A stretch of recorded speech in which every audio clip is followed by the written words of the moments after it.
Are we on? Oh, okay.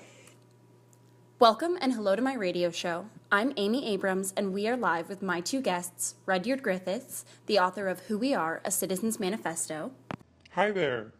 and George Siui, whose book, For an Amerindian Auto History, an essay on the foundations of a social ethic, has been creating a lot of buzz. Thank you, Amy. Today we are discussing the Canadian identity, who we are, what defines us, and how we should strive to be as a country. My first question is, what do you think defines the current Canadian identity and Canadian values? I'll start with you, Rudyard. I would say currently Canada is a very diverse country. We respect and welcome immigrants and cultures of any form or fashion. Because we are so diverse, it is assumed that this pluralism, this tolerance, that it brings us together and that it makes us stronger as a whole. A whole is larger than the sum of its parts kind of deal. In terms of values, I would say the greatest Canadian value is multiculturalism. I don't necessarily think that this is the best for our country, but I can elaborate on this later. Okay, very interesting. George, any insight? To start off, I'll let the listeners know that I am a member of the Huron Nation, or the Wendat Nation as we call ourselves. The Wendat Nation believes that the order of every expression of life demands respect. We believe that all beings, material and immaterial, are equal and independent. And in this way, I completely agree with you that Canada is a very multicultural country. I personally think that this is what makes Canada so unique, that we recognize differences and respect interdependence.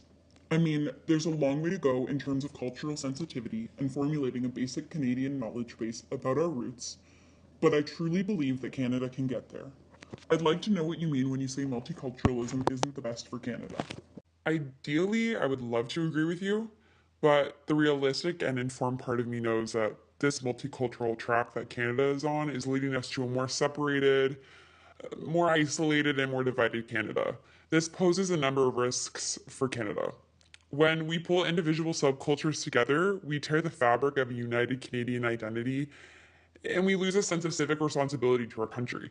I'm not saying that the many cultures and different people welcomed into Canada are bad for the nation.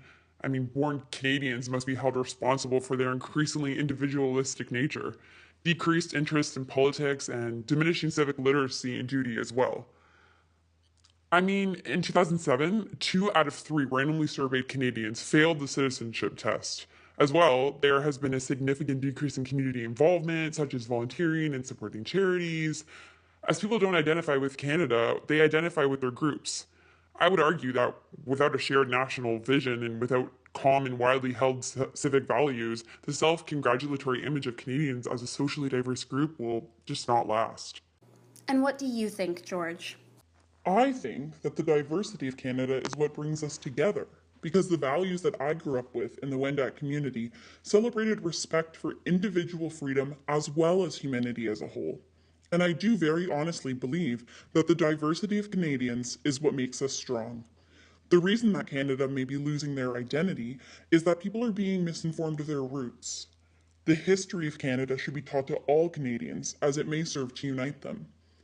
By understanding and celebrating the differences between, for example, the Amerindians, Aboriginals, and the Europeans, we allow ourselves to greater respect for each other, which brings us together. Okay, I think that we're running out of time. I'll ask for a closing statement from each of you, and then we will wrap up. If I could only leave the audience with one thing, it would be this. At the end of the day, people usually revert to the thinking of their peers and parents. I strongly urge Canadians to form their own values, be informed about how your government works, and recognize our shared responsibility to the greatest country on earth, Canada. It is not that I do not want the Canada that Mr. COE hopes for, I just know that this is not realistic.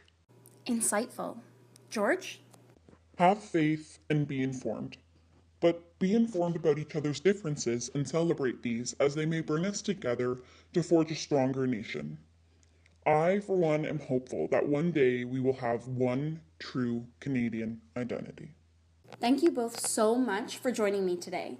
If anyone would like to learn more about the subject of the Canadian identity, please check out Rudyard Griffiths' Who We Are, A Citizen's Manifesto, available for $29.95, and George Siui's For an Amerindian Auto History, an essay on the foundations of a social ethic, available for $15.99 on Amazon.ca. Coming up in 15 minutes, a review of Ottawa's hottest ice cream parlors.